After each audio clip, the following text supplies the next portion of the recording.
खबर आ रही है उसका रुख कर लेते हैं। मुख्यमंत्री शिक्षित राजस्थान अभियान चलाएगा शिक्षा विभाग। राजस्थान को मॉडल स्टेट बनाने का लक्ष्य रखा गया है।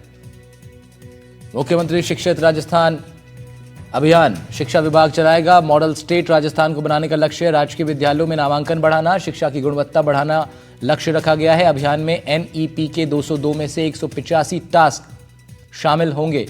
शिक्षा मंत्री की अध्यक्षता में हुई बैठक में यह फैसला हुआ है। एनईपी के सफल क्रियान्वयन को लेकर यह बैठक आयोजित की गई है। शिक्षा मंत्री ने अब तक बताया कि अब तक 12 जिलों का स्थानीय शब्दकोश तैयार है। शिक्षाविदों की सलाह से विद्यार्थियों के हित में फैसले लिए जाएंगे। नवाचारों में सहयोग करने वाले शिक्षक सम्मानित होंगे। शिक्षाविदों की सलाह से विद्यार्थियों के हित में फैसले लिए जाने की बात सामने आ रही है। शिक्षा मंत्री का बयान सामने आया है। उन्होंने कहा अब तक 12 जिलों का स्थानीय शब्दकोश तैयार हो चुका है। एनईपी के सफल क्रियान्वयन को लेकर बैठक आयोजित की गई थी। शिक्षा मंत्री की अध्यक्षता में यह फैसला हुआ है।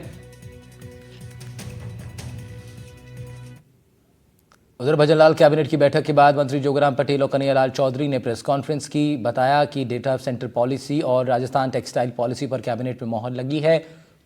100 करोड़ से ज्यादा के निवेश करने वाले पहले 3 डेटा सेंटर को अतिरिक्त छूट दी जाएगी। पहले 3 डेटा सेंटर को स्टाम्प ड्यूटी, भूमि रूपांतरण और बिजली शुल्क में भी छूट मिलेगी।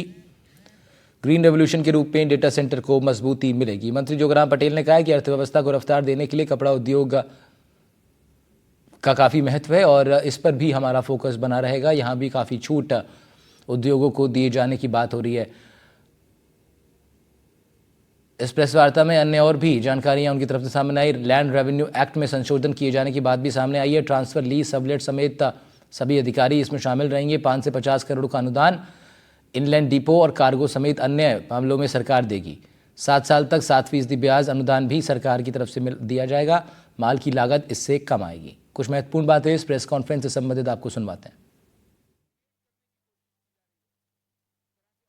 राजस्थान में निजी क्षेत्र में डेटा सेंटर की स्थापना के लिए प्रोत्साहित करना आवश्यक है और ये वर्तमान युग में जरूरी भी है।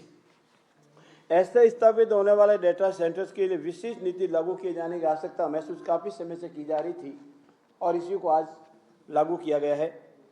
इस नीति के तहत सेंटर की गतिविधियों की दक्षता हमारे डेटा सेंटर से उनकी सुरक्षा, विश्वसनीयता को भी प्रभावी बनाएगी और मुख्य रूप से आगामी 5 वर्षों के लिए 300 मेगावाट तक के डेटा सेंटर हम विकसित करेंगे। साथ ही साथ राज्य में 20,000 करोड़ का निवेश भी आकर्षित करने का पूरा प्रयास होगा। वस्त्र परिधान राजस्थान की अर्थव्यवस्था के लिए सबसे महत्वपूर्ण है।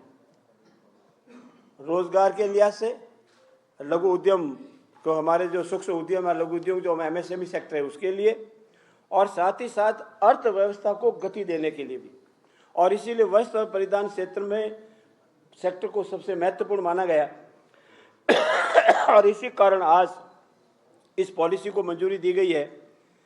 इसमें शहर के अलावा ग्रामीण क्षेत्रों को भी विशेष फोकस किया गया है। 10 वर्ष तक 80 करोड़ रुपए के प्रतिवर्ष तक एसेट क्रिएट किए जाकर इसमें भी प्रावधान किया गया है। भूमि, भवन, क्रय या लीज, आइदर यू परचेज और आप लीज पे लें तो स्टाम्प ड्यूटी या पंजीयन शुल्क में कंप्लीट एग्जम्पशन दिया गया है।